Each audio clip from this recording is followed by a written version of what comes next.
Magandang umaga po sa inyo lahat, mga kapatid sa pananampalataya sa buong Pilipinas at sa buong mundo. Tayo po ay muling naghahayag ngayon para po sa ikapapanuto ng ating pong mga kababayan, at kung maunawaan po sana ito ng buong daigdig, yung lahat po ng ating mga inihahayag dito ay sana po ay maalaman nila ang lahat ng buong kapasyahan at lahat ng kalooban ng ating Ama na nasa langit. Kung ako man po'y nagkakaroon ng munting kamangmangan, ultimong si Apostol San Pablo po, yun din po yung kanya sinabi, na kung nagkakaroon man ng konting kamangmangan, pagkakamali, hindi naman po kasi tayo perfecto para hindi po tayo magkaroon ng pagkakamali. So yun lang po, sana ay mapagpasensyahan niyo po ako sa konting kamangmangan. Kung ako po'y nakakapagsalita man ng mali, kung kayo man po'y nagagalit po sa akin sa mga inihahayag ko pong katotohanan. Alam niyo po mga kapatid ko sa pananampalataya, alam naman po namin na yung katotohanan, masakit po yan talaga kung hindi natin tatanggapin. Alam niyo po ba, sa kabila po ng sakit na yan na mararamdaman mo kapag naalaman mo yung buong katotohanan, alam niyo po ba na isa yan sa makapagpapabago ng takbo ng ating buhay? So sa bagong taon po na ito na darating, aking po nga inaasahan at lahat po ng mga banal, lahat ng mga taong naniwala sa amin, lahat ng mga tao na may paniniwala sa Diyos, sana po sa bagong taon, ulitin po natin, bagong taon, alisin po natin letter N. Ano po magiging kalalabasan? Bagong tao. Di po ba? Bagong taon, bagong tao. Yung pong mga tao na maniniwala sa ebanghelyo ng ating Panginoong Jesucristo, sila po siguro yung mga magiging bagong tao. Yan po yung babasahin po natin sa aklat po ng Efeso, Kapitulo 4. Babasa po tayo sa ating pong banal na kasulatan. Efeso, Kapitulo 4.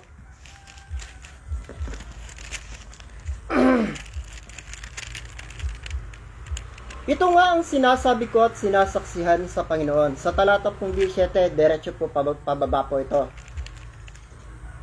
Ito ang aking sinasabi at sinasaksihan sa Panginoon, na kayo'y hindi na nagsisilakad na gaya naman ng lakad ng mga hentil.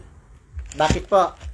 Lalong-lalo na po sa mga tao na patuloy po na nakikinig ng mga tunay na aral ng katotohanan ng ating pong pastor, at lahat po ng mga kapatiran natin na aking pong ipinopost sa social media, yung kanila pong mga paghahayag, na alam ko naman po na ang lahat ng kanilang mga inihayag, lalong-lalo na po yung pastor na ipinagkaloob sa atin ng ating Panginoong Diyos na magkakandili sa atin ng ating mga kaalaman at tunawa, na ito po lahat ng kanyang mga sinasalita, masakit man po ito sa inyong pandinig, subalit ito pong mga katotohanang daladala ng kanyang mga pangangaral, ito po ang magpapabago sa ating buhay.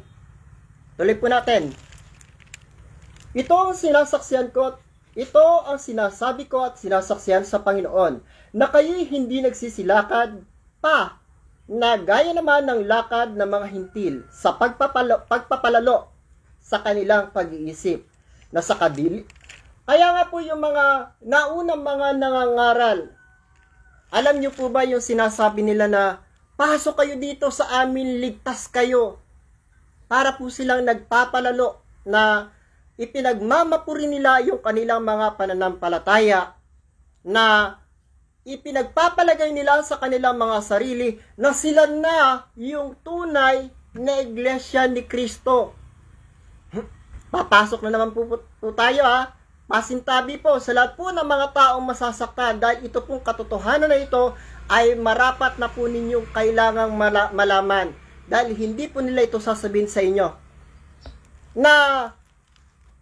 Natalakay na rin po natin kung ano baga talaga yung tunay na iglesia ni Kristo. May tinanong po ako sa lahat po ng mga relihiyon na nagpapakilala na sila daw ang tunay na iglesia ni Kristo.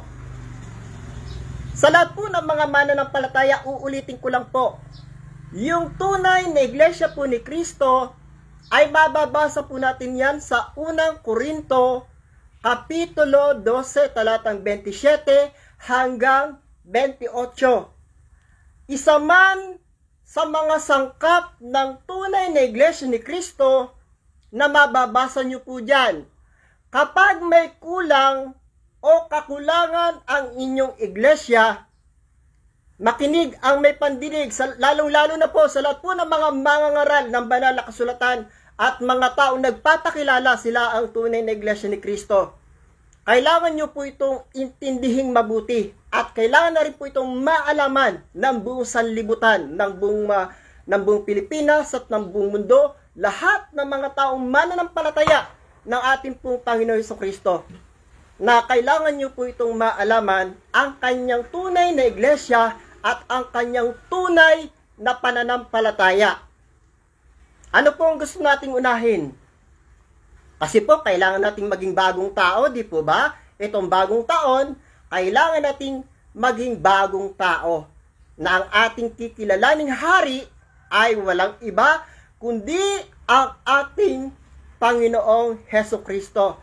Bago po tayo pumasok dyan, may babasahin lang po ako sa unang Juan,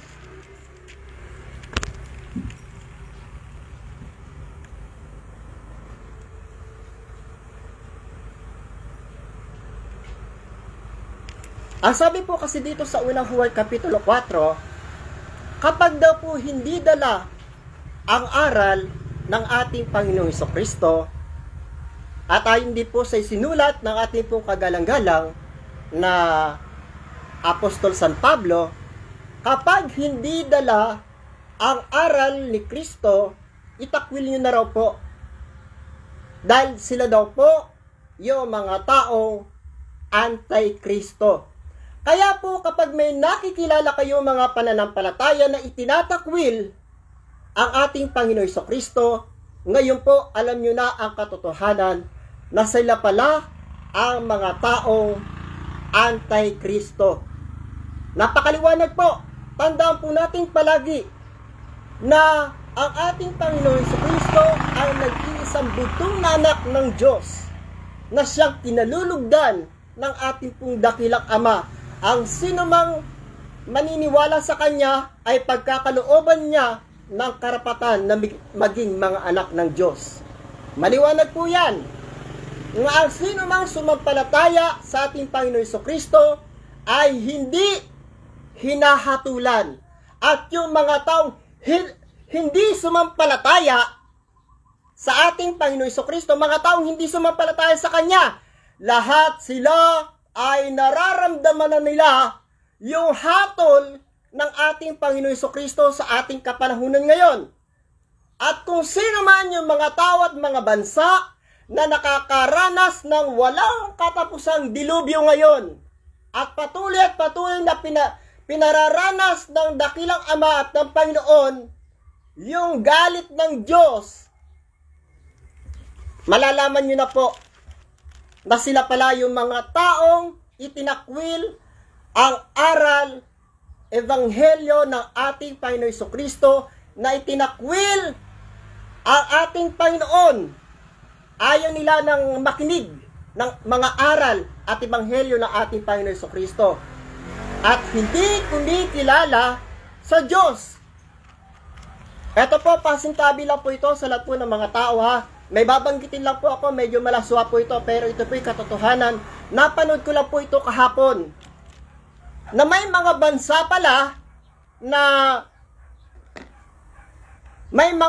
pala na sumasamba sa ari ng lalaki. Alam niyo po ba? Nakakahiya naman yung mga ganyang tao. Hindi po ba kayo natatakot sa Diyos? Isipin nyo naman, ari ng lalaki, sasambahin ninyo? Anong klase po ba kayong mga tao? Anong klase po ba kayong nilalang? Na sa halip, ang sasambahin natin ay ang lumalang sa atin. Ang sasambahin nyo yung ari ng nilalang? Hindi po ba kayo natatakot sa parusa ng Diyos? Maawa at mahabag po kayo sa inyong mga sarili sa mga ginagawa ninyong mga kahalayan. Sa mga ginagawa ninyong karumaldumal sa harapan ng ating dakilang Ama. Alam niyo po ba kung saan bansa yan? Yan po yan, sa bansang Japan. Kaya po pala ngayon, maalaman nyo na kung bakit walang tigil ang malalakas na lindol at mga tsunami dyan sa bansang Japan. Hindi na nga kinikilala ang ating Panginoon Jesucristo sa bansang Japan. Aba, titi pa yung sinasamba nila. Pasintabi po sa inyo, pasensya na, pero ito po napanood ko lang kahapon. Hindi po ba kayo natatakot sa inyong mga ginagawa? Kayong mga Hapon? Pasalamat po kayo, nandyan yung mga kapatid ko. Dahil yung mga kapatid ko ay ipinapanalangin ko po sila gabi-gabi na sila'y huwag mapapahamak. At yung aking po mga pamangkin nandyan. Kung sila ay uuwi ng Pilipinas, ewan ko lang po kung ano yung mangyayari sa inyong lahat. Tandaan nyo po, ang panalangin ng taong matuwid ang siyang pinakikinggan ng ating pong Panginoon at ng ating dakilang Ama. Sana po, ito lang po yung masasabi ko sa inyong mga Hapon na sumasamba sa ari ng lalaki. Alam ko po may mga taong matatawa at may mga taong magre-react. Sa lahat po ng mga tao na nakakapakinig po ng ating mensahe na ito, napanood ko lang po ito kahapon. Talaga pong kahit ako mismo, ramdam na ramdam ko yung galit ng ating pong dakilang Ama sa ginagawa po ninyo at ng ating pong Panginoon. Hindi po ba kayo nahihiya sa inyong mga ginagawa? Ari ng tao, sasambahin ninyo? Maawa po kayo sa harapan ng maawa po kayo sa inyong mga sarili dahil kahabag-habag kayo sa harapan ng ating dakilang Ama.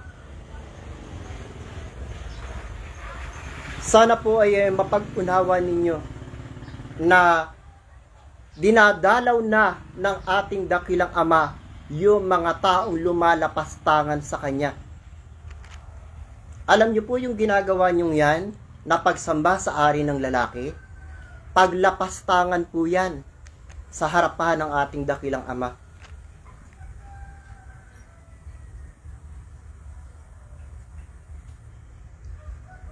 Naawa po ako sa inyo.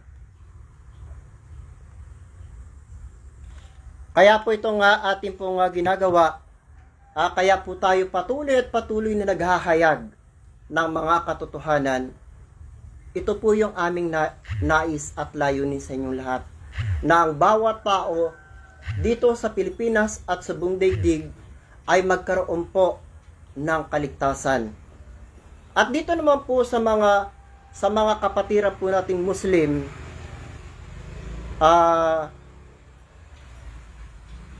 sana po maalaman na po ninyo sa ginagawa po ng ating pong dakilang Ama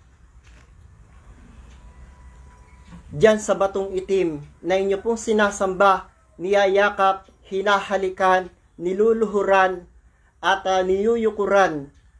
Sana po ay mapagbulayan po ninyo na yung galit ng Diyos o wrath of God sa mga taong sumasamba sa batong itim, ipinararamdam na po ng ating pong dakilang Ama. Kaya po sana mapagbulayan po ninyo yung inyo pong mga ginagawa sa batong itim, na kung maaari lang po, gibain nyo na po yan pwede naman po kayo sumamba dyan sa Mecca na yan. Tanggalin nyo lang yung batong itim na yan.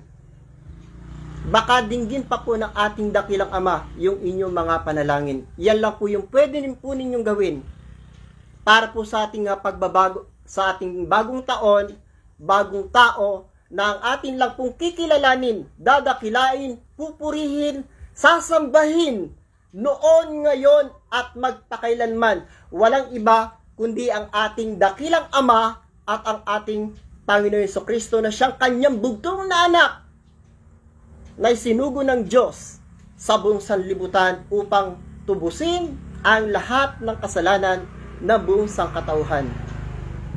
Lagi po nating pakatandaan na ang ating Panginoon Jesucristo lamang ang kaisa-isang bugtong na anak ng Diyos na siya, sige po, basahin na po natin. Bago po natin balikan yung ating pong binabasa. Yung sinasabi po sa Roma, Kapitulo 14. Ay, Juan po pala, Juan.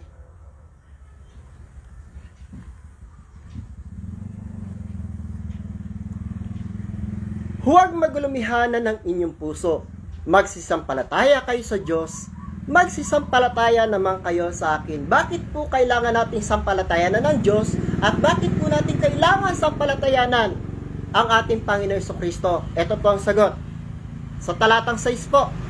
Sinabi sa kanya ni Jesus, ako ang daan at ang katotohanan at ang buhay. At sino man ay di makaparoroon sa Ama kundi sa pamamagitan ko. Napakaliwanag, di po ba? Na kung tayo po ay maniniwala sa ating pong Panginoon Jesucristo, alam niyo po ba, di ba siya yung isinugo? Kung ikaw ay naniniwala sa isinugo ng Diyos, alam niyo po ba ang sabi niya? Ang pinaniniwalaan ninyo ay ang nagsugo. Ano pong hiwaga dyan? Ang Panginoong Jesucristo at ang Ama, dalawa sila, iisa. Maliwanag po yan. Ako at ang Ama ay iisa. Juan Kapitulo 10, talatang 30. Basahin niyo po yan. Dalawa sila, naging isa. Saan po sila nagkakaisa? Isang pananampalataya, isang prinsipyo, at isang layunin na ang bawat tao ay magkaroon ng kaligtasan, na ang bawat tao ay makarating doon sa tunay nating tahanan. Kaya nga po napakaliwanag po ng sinabi po ng ating pong Panginoon Jesucristo, sa bahay ng aking Ama ay maraming tahanan, kung di gayon ang inyong ginagawa.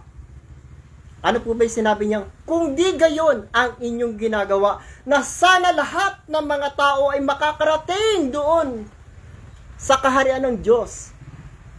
Ano po yung sinasabi niya? Kung di gayon ang inyong ginagawa, na hindi nyo raw pinakikinggan ang kanyang mga aral, hindi nyo pinakikinggan ang kanyang mga ebanghelyo, at maraming mga tao ang hindi naniniwala sa ating pong dakilang Ama at sa ating pong Panginoon. Kaya lang, marami po kasing nagsasabi, nananampalataya naman ako, sumasamba naman ako, nagdadasal nga ako gabi-gabi, nagsisimba naman ako. Alam niyo po ba, sabi ni Propeta Isaias? Basahin po natin para mas malinaw. Malinaw pa sa Living Water at malinaw pa sa Wilkins Water yung ating pong babasahin. Ang sabi po ng ating Propeta Isaias, Isaias Kapitulo 7, talatang 6. Sinabi niya sa kanila, mabuti ang pagkahula ni Propeta Isaias tungkol sa inyong mga mapagpaimbabaw, ayon sa nasusulat, ang bayang ito'y iginagalang ako ng kanyang mga labi, datapwat ang kanilang puso ay malayo sa akin. Datapwat walang kabuluhan ang pagsamba nila sa akin, na nagtuturo ng kanilang pinakaaral ng mga utos ng mga tao. Napakaliwanag po yung sinabi ni Propeta Isaias, ano? Na ang sinusunod pala natin, yung mga tao nag-uutos sa atin at hindi tayo sumusunod sa utos ng Diyos. Tuloy po natin. Nilisan ninyo ang utos ng Diyos at inyong pinangahawakan ang salit-saling sabi ng mga tao. Talaga napakalinaw, ano po? Na, alam niyo naman po yung sinabi ni Propeta Jeremias naman, sumpain ng tao na tumitiwala sa tao at ginagawang bisig ang kanyang laman. Kaya po itong mga katotohanan po na ito, na talagang siya naman pong nagaganap, na marami pong mga tao na sa halip na sundin natin ang utos ng Diyos, utos po ng tao ang sinusunod po natin. Kaya isa po ito sa ipinagtatanim ng ating pong Panginoon. Kaya siya ay galit na sa katauhan at gusto na po tayo niyang lipuling lahat. Datapwat may isang pastor na pumipigil po sa kanya. Maniwala kaya kayo? Na alam nyo po, kung malalaman nyo po yung mga hiwaga na ito,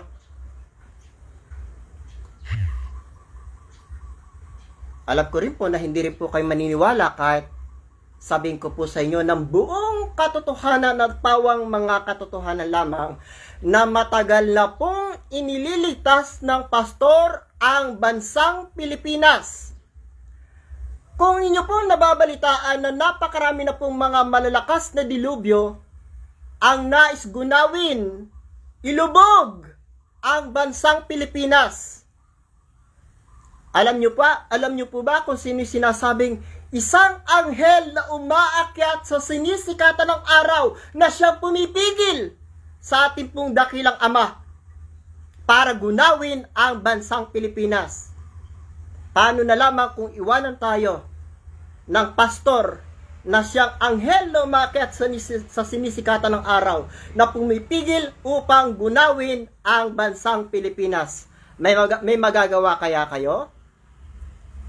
Sabihin nyo nga na kayo yung mga hari na kayang magligtas ng sangkatauhan? Paano na lamang kung iwanan tayo ng anghel na yon na umakyat sa sinisikatan ng araw para pigilan ang galit ng Diyos?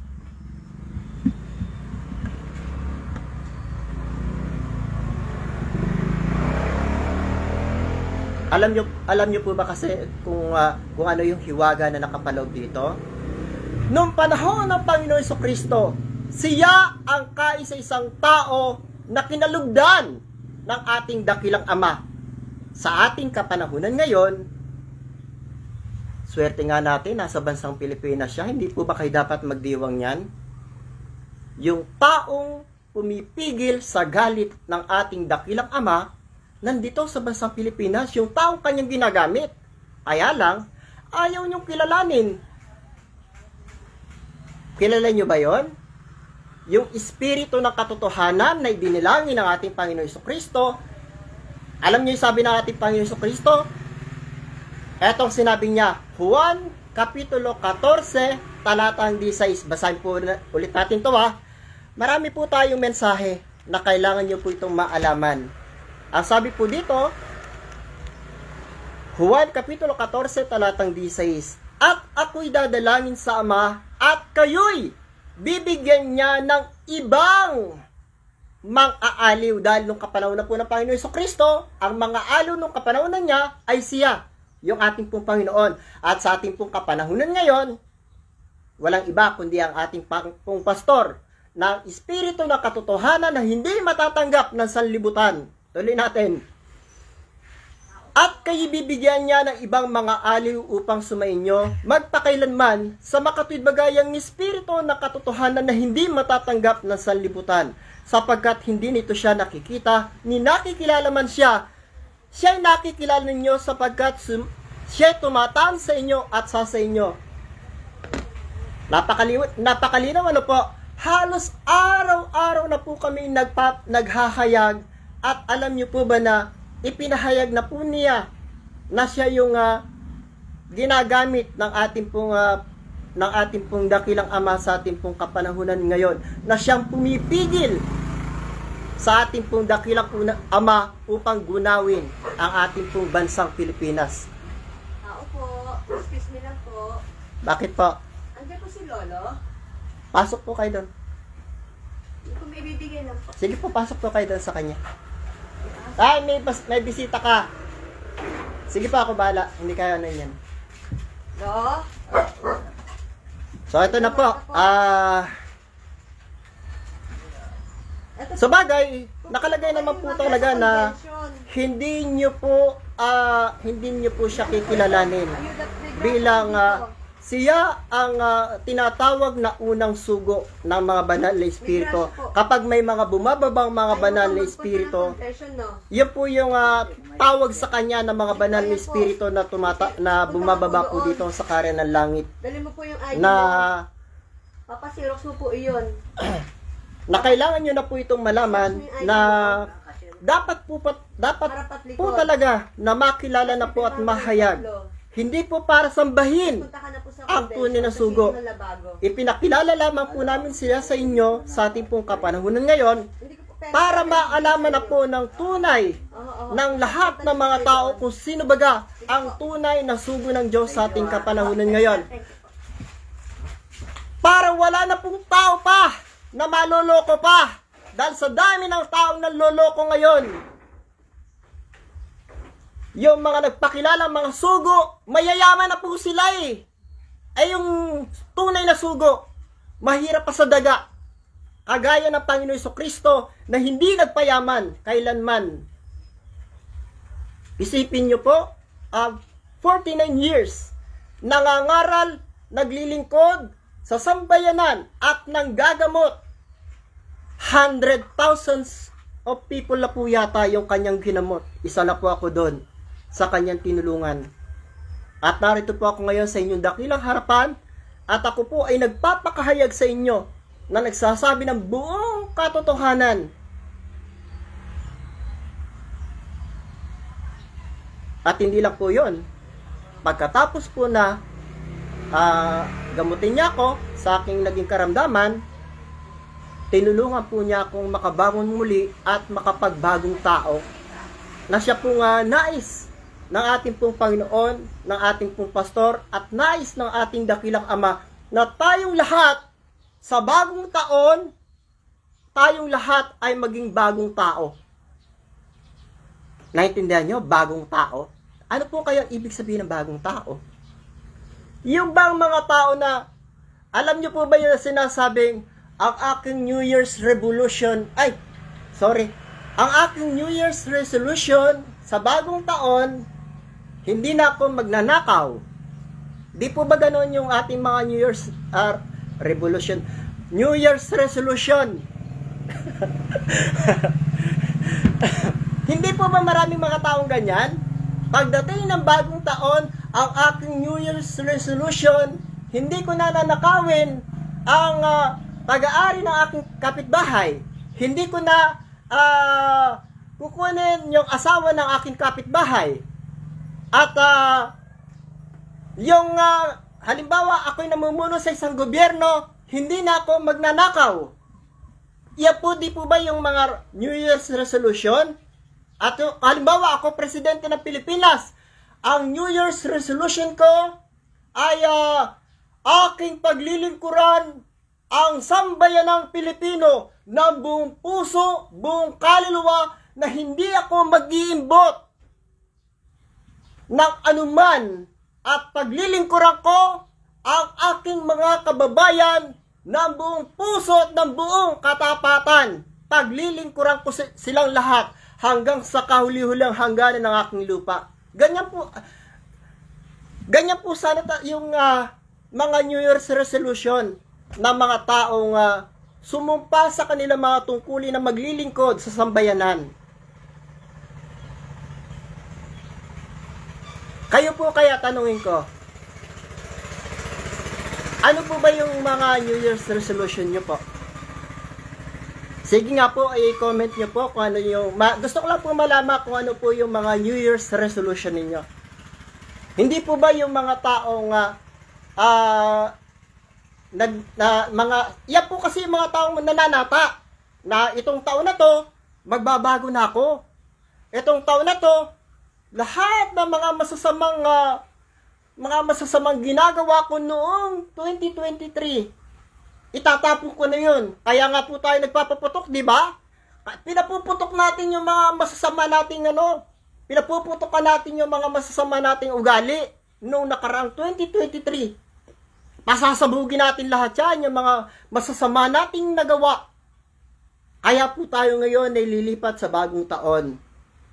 Lilipat sa bagong taon hanggang sa tayo ay maging bagong tao. Hindi po ba napakasarap pakinggan na tayo ay naging bagong tao? Balikan po natin yung ating pong binabasa. Sa aklat po ng Efeso,